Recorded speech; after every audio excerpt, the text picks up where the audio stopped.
God. What's up, everybody? It's your boy calling to Diambo.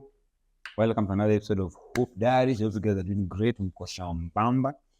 And we're ready to dive into another episode where we are going to be, going into my diary a little bit. And I'm going to be sharing with you guys something that I've learned over the years and I'm implementing right now. It will make sure that I get an opportunity to trade, but also personally as a player. This, I think, is a very important skill. It's actually a mental skill that I feel like we should develop in the players that we work with. Today, I want to challenge every player and every coach watching this. What if the biggest problem in basketball isn't talent? What if the biggest challenge that we have in basketball, or let me focus on the youth basketball, is thinking? The ability of our youth players to think the game. What I've come to learn is, but if you see me looking at this direction, is because I took some notes so that I make sure that I'm sharing exactly what I wanted to share. Okay, so sequence pressure. Now, most players don't struggle because they can't play. Most players struggle because they can't think the game. Okay, they don't understand the game. And that is what I feel like as a coach, you should work towards helping your players not only just know the plays and know how to pass, how to dribble, to shoot. They're very important. But now when it comes into a real game, I feel like great players are able to think the game. And that is something, for example, me personally, like nobody like really took me through that. I had to learn it the hard way because, coaches were telling us what to do. And, you have to do that, maybe to stay in practice or maybe to make the team or even to get some playing time because you have to do what they want. They want you to do because they are the coach, they have more knowledge and they understand what is supposed to happen. But what I've come to learn is most coaches don't struggle or fail because, they don't have the knowledge. We have the knowledge, we study, we do courses. But personally, what I've come to understand is great coaches actually are the ones who know how to ask the right questions, to trigger thinking, creativity, decision making, and growth in their players. So that's what we're going to be focusing on today. Basically, why great coaches ask these great questions to help their players, develop basketball IQ, their confidence, and their ability to make decisions. The problem with what questions? Now, let me ask you something. For example, you make a turnover in a game. How many times will you hear a coach asking you, what happened? Like, kwani huko nule jamaa alikuwa free? Unajua, like, then kichwa yako uone mse mwingine ako free huku, ama, they're telling you what to do, ama what you should have done, which is okay. Because remember, they're outside watching you play. They're able to see a lot of loops, a lot of gaps. But in this particular scenario, if a player is able to give an answer, it will be an answer in such a way that I'm giving you this answer so that we move on from this, because you are a coach, you are my coach. I'm going to give you an answer because you asked me a question. So maybe I'll tell you, manze, I didn't see the player, or maybe I thought the pass could get to him, or I didn't see my teammate was open on my right side or on my left side. It can be something as simple as that. And then move on to the next thing. And maybe they'll tell you, what you're supposed to do is you're supposed to also look to the right or to the left, or you're supposed to fake the pass before you make the pass, something like that. Understand? Which is good. Very good information. But what I've come to learn also is this is what is called a low ordered question. Basically, it's a question that challenges the player's memory, but not their understanding. So they don't understand why they made that mistake, why that is a mistake.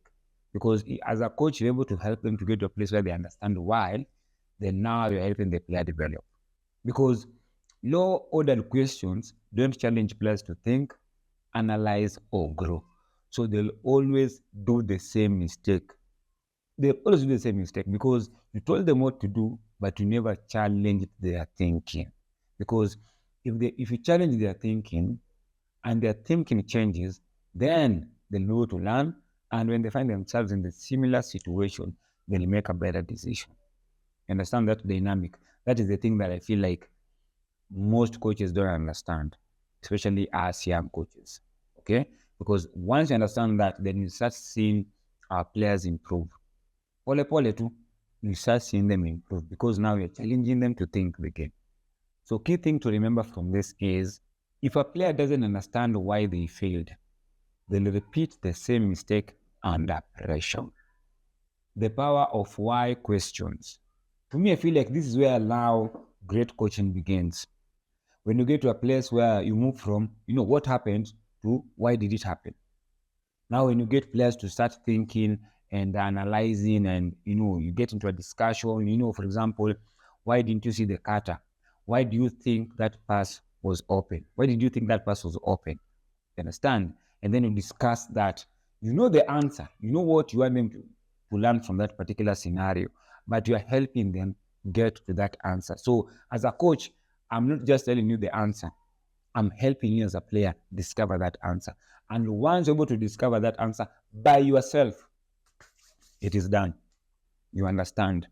And I don't have to remind you because now you know why. And I feel like if you're a coach and you continuously ask your players why questions in practice or even in a game, confidence yao majameta grow because once they understand, hata kwa Bible imesema, my people perish because of lack of knowledge. Once you get this knowledge, you get an understanding, then it is easier for us to adapt. It is easier for us to learn from our mistakes quickly, and it is easier even for players to adjust during pressure situations in a game. So you get to a place where now you realize that you're developing players to be able to play in a game and not constantly look at the bench for direction and confirmation, because it's like amajama, nimewa prepare, I'm ready. You know what to expect. Basketball is patterns. So when this happens, make this decision. When you're training, train on your peripheral vision so that when you go into a game, you're able to see those open passes. Understand? So that you're not like you don't just have like tunnel vision. Understand? So at times you see like somebody like Luka or Jokic giving a no-look pass, but what they've understood is they can actually manipulate the defense using their eyes. And in most cases, the eyes lie. So he'll be looking this way, but he's seeing this guy coming and he's able to give that pass. And it's like, hey, Ujamani normal. No, he has gained the understanding and they understand the patterns of defense and how people move and how people react to their eyes. Because of that understanding, they're one of the great players right now in the NBA. You understand? So as a coach, I'm like encouraging us to ask a lot of why questions to our players, and then that will help them gain the understanding. So remember, guys, the goal isn't to make players obedient, it is to make them intelligent. Okay? If you have intelligent players, you're actually doing a great job, man. They'll be able to make decisions. At times, they'll even call a play before before you call it. You have seen some videos where the point guard and the coach are calling the same play at the same exact time because kuna you understanding. We understand each other. We understand what is supposed to happen at this particular scenario of the game. No. And that I feel like that is the best way to coach. My goal is to develop intelligent players. So I feel like that is a great way or a great path to follow as a coach. What this means for players and coaches. Now, for players, if your coach doesn't ask questions, ask yourself, what am I talking about? Keep a journal. Or even during the sessions themselves, ask yourself questions. Questions like, why did I make that decision? What did the defense show me that led me to making a particular decision? You understand? What option did I ignore? Kulikuwa na mtu hii side alikuwa free, nikamwana kupeana hard pass his side. Why? It means I have to develop my peripheral vision so that next time naweza angalia huku but naona ai jamaa wangu ako free huku na naweza toa hii pass. You understand? Ukifanya hivyo, you're continuously growing and you're developing your IQ. Now, for coaches, what we have to understand here is your job is not to control every action. Okay? Your job is to develop thinkers who can solve problems without you. Now, remember this, as a coach. The best coach on the floor is the one inside your player's head. So guys, I hope you got value. That was our episode for today. Something small, but I feel like it has a lot of weight and impact. And what you have to remember is basketball is not just played with the body, it is played with the mind. If we want better players, we need to ask better questions so that we develop them. And if you want leaders on the court, we must teach our players how to think, not just what to do.